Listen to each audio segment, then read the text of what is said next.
Opa pessoal, tudo bem? Eu estou no stand do IT Summit, durante o CMO Summit, gravando uma temporada especial do Tech in Touch.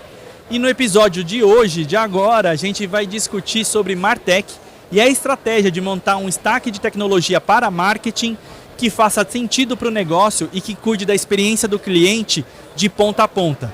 E para esse bate-papo eu estou com o Rafael da Zorro. Tudo bem, Rafael? Bom, prazer pessoal, sou o Rafael Leite, Head de Marketing da BU de MarTech, da Zorro aqui no Brasil.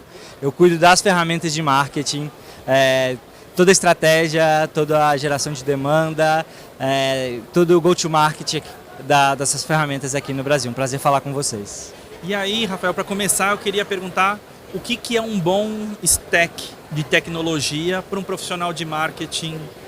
A gente pode ser um pouco mais amplo ou qualquer coisa também específico no B2B.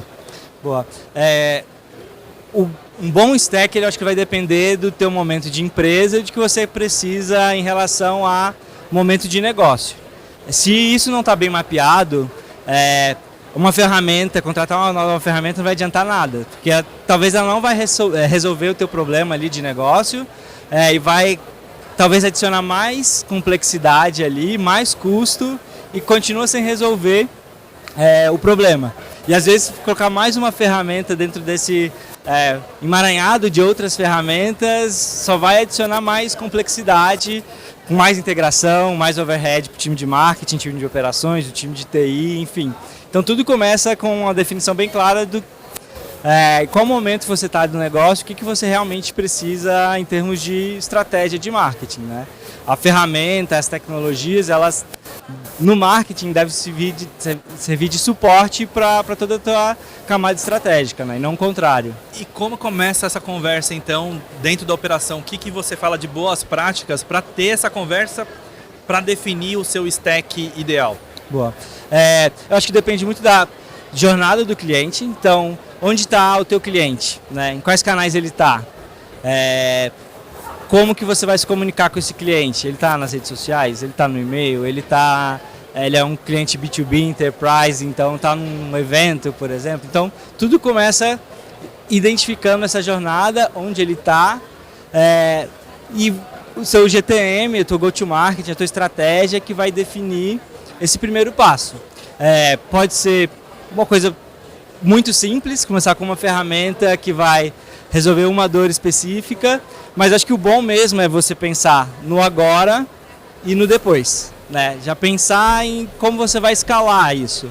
E acho que esse é o grande desafio do líder de marketing, é você não pensar só no hoje, porque todo marqueteiro gosta de resolver tudo para ontem, tudo com pressa, então às vezes resolver hoje pode causar um problema amanhã.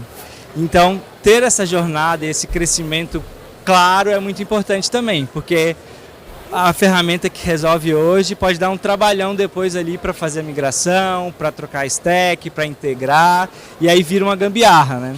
E aí eu quero entrar em dois elementos que a gente falou aqui, que você mencionou, mas o primeiro é essa questão da jornada do cliente, né? Certo. Quando o marketing está pensando tudo isso, ele costuma ser o primeiro toque dessas interações com o cliente, mas ele também tem que pensar em como transformar isso em contato com vendas, com CS depois. Queria que é o que você falou também, até um pouco do que você falou do depois. Me conta um pouco sobre essa linha de pensamento dessas todas as interações que marketing tem que pensar, já não é só gerar o lead, né? Com certeza. Que é gerar a venda, gerar oportunidade, é criar uma boa experiência, é falar com ponto humano. Então, queria que você trouxesse um pouco desses elementos. Acho que aqui no CMO Summit a gente está ouvindo muito sobre como o marketing deve ser novamente protagonista em termos de olhar para a jornada do cliente, a experiência do cliente e não só um marketing de campanha, um marketing gerador de demanda, né? Então, o marketing tem que voltar a ser protagonista da experiência do cliente. E não é, como você falou, né? Como a gente estava falando antes, não é ali só o marketing. Ele continua depois que ele virou um cliente, lá no financeiro, lá no suporte, né? O teu cliente, ele não quer saber quem é o dono da tua rede social. Se ele for reclamar, ele vai reclamar ali na rede social. Ele não quer saber se é o marketing que está respondendo ou é o teu time de suporte. E aí? Você vai deixar a complexidade interna, os processos, a burocracia, as ferramentas, oferecer uma experiência ruim do cliente ali só porque enfim, não é a tecnologia, o dono não é o marketing, é outra área, não faz sentido, né? Então, o marketing ele precisa ser protagonista em todas essas touch points, assim, né? Então, começa de olhar para a jornada, ter isso mapeado e ter o contexto. É isso que eu acho que é o grande ponto, né?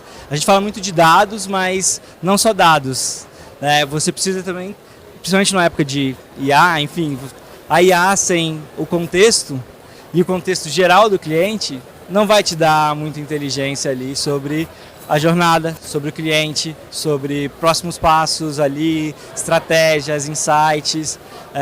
Então começa muito disso. A gente fala muito na Zorro de unificação, né? Não adianta o marketing ter uma tecnologia, ter os dados fragmentados, vendas ter outro e assim por diante. Só vai cascateando e cada um tem meias verdades ali, né? Aí o marketing chega na reunião com um dado, vendas com outra, aí chama a equipe de TI para resolver o problema de integração, para saber quem está falando a verdade ou não. E o que era para melhorar a experiência do cliente, para falar de mais impacto de negócio ali, de geração de demanda, de receita, vira uma burocracia, vira uma discussão que não leva a lugar nenhum, quem está certo, quem não está. Enfim, vira aquela bagunça. E você trouxe essa questão do contexto, né? Eu acho que contexto para fazer as ações e a coerência entre esses múltiplos canais e você ter isso de uma maneira clara, mensurável em todos esses processos é essencial para não criar essa quebra de nossa, estou falando com a mesma empresa, mas se comunicam totalmente diferente. Nossa, quando é o vendedor é assim, quando é o marketing de outra maneira. Então, essa questão também de manter coerência em todos os canais, né, com esse contexto que você comentou, é essencial. Perfeito.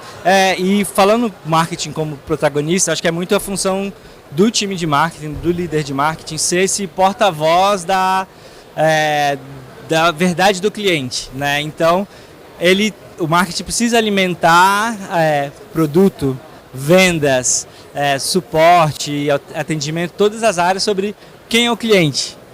Qual que é a necessidade, onde ele está, quem ele falar de mercado, falar de trazer essa inteligência mesmo para todas as áreas ali, sabe? E aí eu queria passar para você essa questão de integração. Você falou integração, unificação. Certo. E vamos lá, um pouco de conflito com a área de tecnologia, por mais que a gente esteja num canal de tecnologia, esse conflito.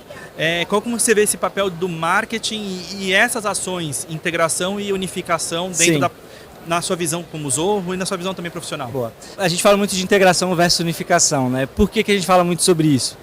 Porque, falando de Martech mesmo, de dados de mercado, assim, 33% do orçamento dos times de marketing geralmente são voltados para Martech.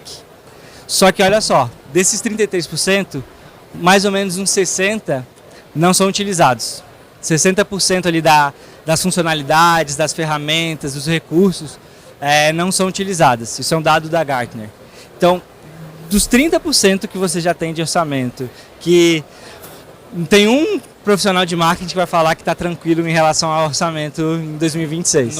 Nunca. Não, em 1999 já não estava. Exato. Então, imagina falar de desperdiçar 60% disso, né?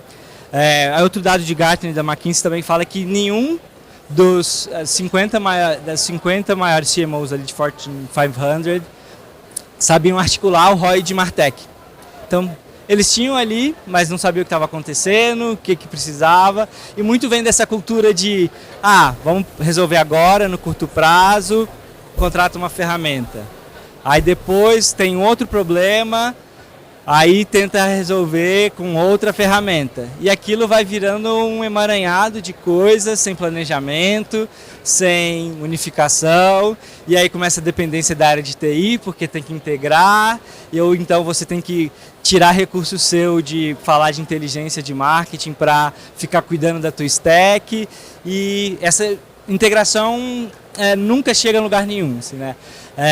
A gente fez uma pesquisa lá Zorro sobre Martech em 2024, falando sobre, perguntando se as pessoas estavam satisfeitas com as integrações, e mais de 60% falou que as integrações são ruins ou péssimas. Então, essa cultura de integração, ela dificilmente vai resolver o problema, porque ele envolve muitas dessas questões de overhead do time ali, de, né, fazer as integrações se manterem e tirar toda a inteligência de dados dessa jornada que a gente está falando, né? Então por isso que a gente fala em unificação, que tá tudo dentro da mesma plataforma, dentro da mesma tecnologia, dentro do mesmo contexto, para tudo funcionar, né? Então não é só no marketing, né? Tem que estar conversando ali com as outras áreas, assim. Então MarTech é uma coisa super estratégica, e devia ser prioridade em muitas pautas de líderes de marketing também. E como levar essa conversa de MarTech,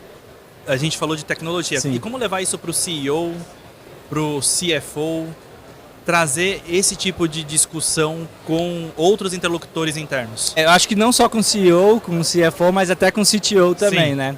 O CTO é um pouco daquilo que a gente estava falando sobre deixar o CTO, deixar a área de tecnologia mais focado no core e dar mais autonomia para os times de negócio, no marketing aqui no caso, a tomarem decisões de negócio mais rápido e mais inteligentes, né? Então, quando a gente fala com o CEO e com o CFO, é muito dessa questão do budget, né? Do bottom line ali que a gente está falando do P&L. Então, se a gente está falando de 30% do orçamento e você está pedindo orçamento, pô, se o CFO te perguntar ali, o que você está fazendo com esses 30% de orçamento, né? Se você não souber responder, como você vai pedir orçamento para outras coisas ali se você não é dono e não sabe o que está acontecendo com o teu próprio orçamento hoje em dia, né? Fica complicado. Sim. E com o CEO acho que também é muito da pauta, enfim, de pautas estratégicas, assim, né? Então a gente está falando de dados, de IA, o CMO ele precisa também ser um protagonista nessa conversa, né? Um orquestrador desse crescimento, né? O dono do crescimento, o dono da receita, do produto, do mercado. Então não é só campanha, não é só geração de demanda, é olhar para o mercado, olhar para os competidores e olhar para esse crescimento, né? Da onde vem o crescimento? Aí você vai conseguir conversar com o seu CEO sobre tecnologia também, né? E Rafael, para finalizar, eu queria que você desse uma dica, assim, de tudo que a gente conversou. Por onde o profissional de marketing, o CMO, deve começar a olhar o seu stack? A gente cobriu isso no início, sobre estratégia, mas eu queria que você trouxesse, explanasse um pouco mais sobre esse tema. Perfeito. Primeiro, uma dica assim, simples, mas acho que necessária. Muitos times não têm uma área ou de MarTech ou de Ops, né? Ou essas áreas às vezes não são integradas ali com outras áreas de negócio, de receita. Então, o primeiro passo é ter um dono para isso. Se não tem ali orçamento, não tem recurso para contratar, que seja você o dono disso. Mas que seja o dono realmente, sabe? Que olhe para isso e que não deixe essa agenda para depois. Ela tem que ser uma agenda número 1. Assim. Então, beleza. O que está acontecendo hoje com minha estrutura, com minha tecnologia, com meu back-end, com os recursos para fazer meu time render, né? Então acho que essa é a primeira coisa. Tenha um dono claro para isso. Bom, eu quero agradecer e abrir espaço para uma consideração final para a audiência, por favor. Bom, gente, obrigado pelo tempo aqui, espero que vocês tenham gostado. Gostaria muito que vocês se aprofundassem mais sobre esse tema de MarTech, levassem esse assunto como um assunto estratégico, revessem esse mentalidade de integração, de resolver, mas não resolver, deixar para depois. E pensem não só no hoje, mas como vocês vão escalar junto com o crescimento planejado ali para o teu negócio, também a estrutura de MarTech. Então, obrigado pelo tempo de novo. Valeu, gente. Muito obrigado. Obrigado.